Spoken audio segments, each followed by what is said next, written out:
लेकिन ब्राह्मणों के दिल में कभी किसी के प्रति कोई दया नहीं आई।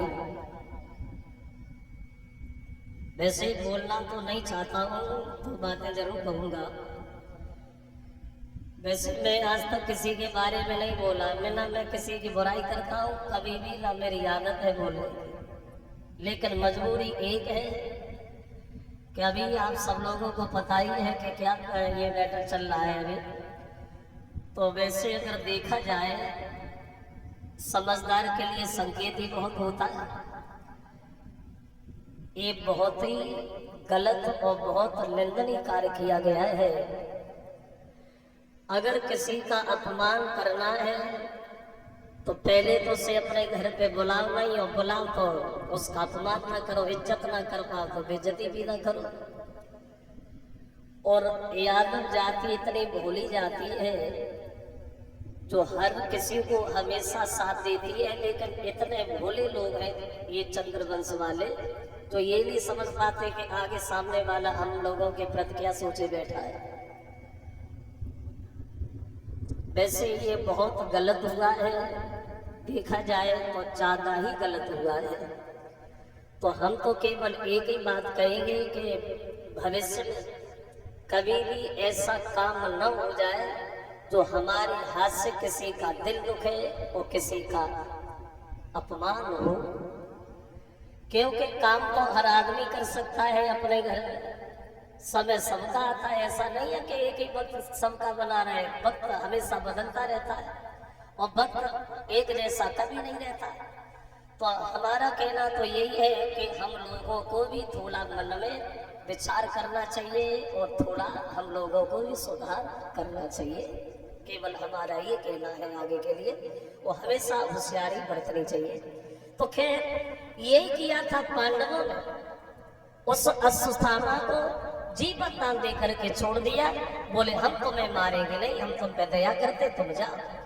लेकिन पांडवों ने उसे छोड़ा, मगर वो नीच अपनी नीचता से बाज नहीं आया।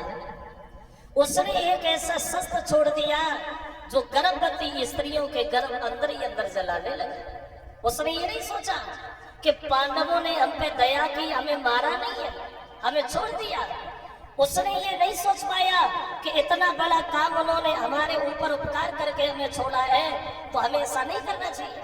उसने ऐसा इसलिए किया क्योंकि चक्रव्यूह की लड़ाई में अभिमन्यु वीर गति को प्राप्त हो गए, तो उनकी पत्नी उत्तरा गर्भवती थी। तो उन पांडवों के वंश को नष्ट करने के लिए, पांडवों का वंश वीरान करने के लिए उसने वो बाण चलाया। उसने ये नहीं सोचा कि पांडवों ने हमें मारा नहीं, हमें छोड़ा, हमें ऐसा काम नहीं करना चाहिए। वो नीच अपनी नीचता से बिल्कुल बाज नहीं आया, बात घूम फिर के वहीं आ जाती है। आदत वाले लोग अपनी आदत कभी नहीं छोड़ते। जिसकी आदत जैसी बन जाती वैसी बनी रहती। तुम बिलैया से कहना कि चूहा ना खा, अगर बिलैया से डंडा लेके कहो कि चूहा ना खा तो बिल्ली मानेगी नहीं, क्योंकि उसकी आदत है चूहा खाने की। वो हमेशा से जो खाते रहे उनसे अगर छीन लो तो उन्हें गलत तो लगेगा ही।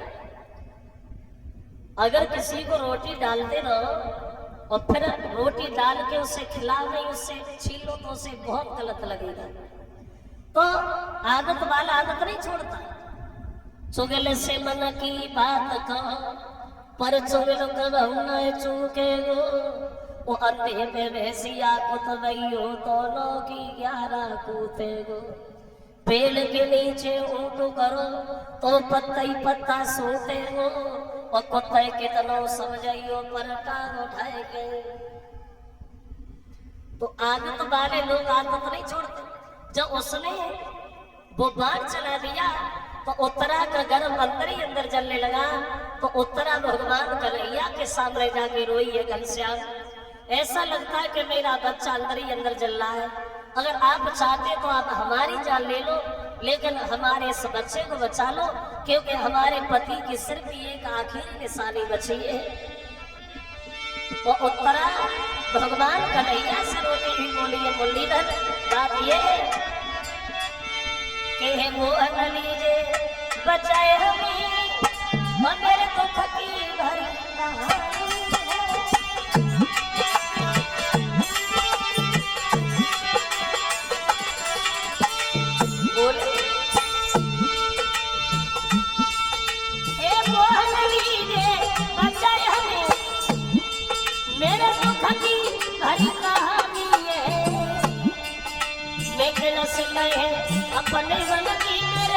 की यही निशानी है।